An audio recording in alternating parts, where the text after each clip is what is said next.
kali ini gue bakalan ngebahas salah satu member dari Blackpink, yaitu Kim Jisoo.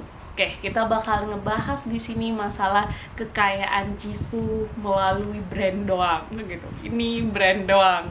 Dan udah jadi rahasia umum pastinya ya.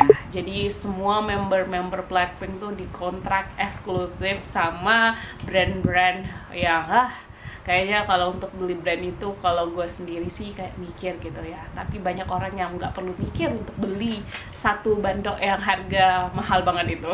Ini lagi ramai masalah ternyata Cartier itu untuk jadiin Jisoo sebagai global brand ambassador bayarnya 2 kali lipat daripada kontrak Jisoo di Dior. Cartier berani bayar 2 kali lipat cuy. Jadi bayangin nanti setelah kalau misalnya kontrak Jisoo sama Dior berakhir terus melakukan perpanjangan, kira-kira Dior bakalan bayar berapa kali lipat setelah itu. Yang perlu digarisbawahi di sini bahwa Jisoo tuh dikontrak bukan sebagai brand ambassador doang ya, tapi global brand ambassador. Dan untuk Dior itu bukan hanya Dior yang fashionnya doang, tapi juga untuk beauty.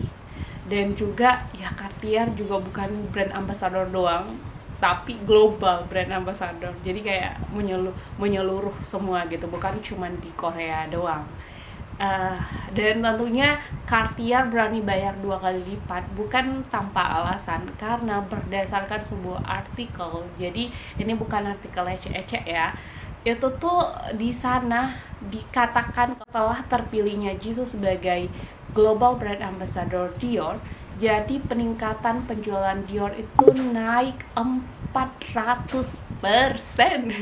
Gue sampai ngomongnya kayak gitu ya, 400% cuy. Bayangin 100% aja tuh tinggi banget. Jadi bayangan segitu impactnya Jisoo, 400% untuk generasi MZ. Apa sih generasi MZ ini? M itu adalah milenial, jadi yang lahir tahun 1981 dan juga 19 sampai dengan 1996. Z-nya sendiri itu yang lahir tahun 1997 sampai dengan 2010 gitu. Generasi MZ ini generasi pertama yang tumbuh dengan internet dan juga teknologi mobile sejak mereka kecil. Jadi itu lumayan loh ya kalau di generasi MZ. Berarti kayak impact Jisoo tuh mulai dari kelahiran segitu tadi sampai dengan 2010-an gitu, segede itu. Dan peningkatannya itu bener-bener drastis, 400%. Jadi gimana Cartier nggak berani untuk bayar 2 kali lipat cuy.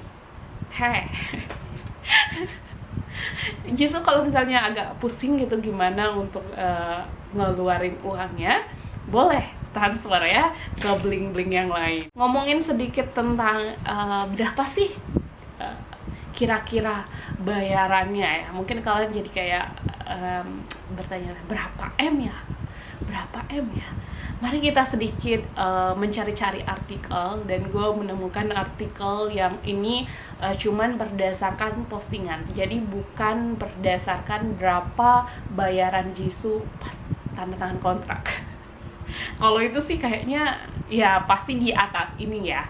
Tapi kita melihat dari postingan doang. Postingan sebelum kayak followers Jisoo semakin naik, itu nilainya 12, sekian untuk 1 kali postingan doang. Jadi misalnya dia promoin tas Dior, posting nih, cuman postingnya gini, dapat 12M sekian gitu. Segitu. Jadi kita bayangin aja kira-kira berapa kontraknya. Kalaupun mungkin artikel ini nggak terlalu benar lah ya, karena belum terpercaya banget artikelnya ya. Mungkin sekitaran segitu ya. Kalaupun nilai endorse-nya segitu, itu udah kayak banyak banget guys. Ya kan? Ya, kita dapat itu sulit. Oke. Jadi kira-kira kayak nilai kontraknya tuh berapa ya setahunnya gitu untuk Dior doang, di luar endorse yang postingan miliaran itu, dikaliin 2 setelah Cartier bayar. Takutnya nanti ini setelah perpanjangan kontrak lagi, akhirnya Dior harus bayar 3 kali lipat lagi. Dan itu masuk akal sih, kalau dengan keuntungan 400%, otomatis dia bakalan perpanjang dong ya. Apalagi kita lihat kan gimana impact Jisoo kalau misalnya datang ke Paris Fashion Week, itu benar-benar kerumunannya udah kayak, kalau kita nih lewat nggak kenal Jisoo, kirain Jisoo kayak putri kerajaan mana yang kayak lagi ditungguin sama rakyatnya gitu kan. Saking kayak Jisoo emang segila itu impactnya. Gila gak sih ya? Dan bukan cuma Jisoo doang, semua member Blackpink gue liat kayak gitu cuy. Nanti kita bakal bahas kekayaan Lisa juga kali ya lain kali.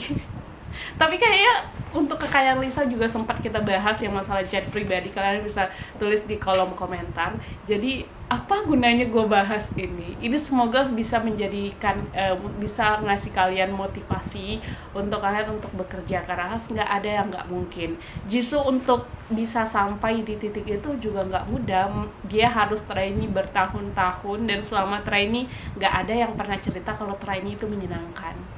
Dan setelah debut pun pasti banyak banget yang mereka alami. Kita cuma ngelihat sekarang dia dikontrak miliaran sama Dior, sama Cartier. Tapi yang paling penting adalah kita juga harus tahu gimana proses sehingga Jisoo bisa dibayar segitu banyak gitu. Itu juga nggak mudah. Jadi buat kalian, yang nggak ada yang nggak mungkin di dunia ini selama kalian bekerja keras, selama kalian ngelakuin hal yang benar. Yang paling penting juga kita kerja keras, tapi juga yang kita jalani hal kebenaran ya, jangan sampai kayak hal yang negatif. Pokoknya selama kita berpikiran positif, selama kita bekerja keras, dan selama apa yang kita ngelakuin itu baik, niatnya juga baik, pasti semuanya bisa kok. Maaf ya, konten ini jadi motivasi kan buat gue, buat kalian juga. Kalau misalnya kita lelah atau capek kayak mikir, ini yang gue lakuin apa sih, kok gue gini-gini aja sih, atau gue kayak gue capek kayak gini, gue punya impian kayak gini, kayak nggak mungkin. Semuanya tuh nggak ada yang nggak mungkin selama kita terus bekerja dengan cerdas, kerja keras juga, terus ngelakuin hal-hal baik. Pokoknya semuanya bisa.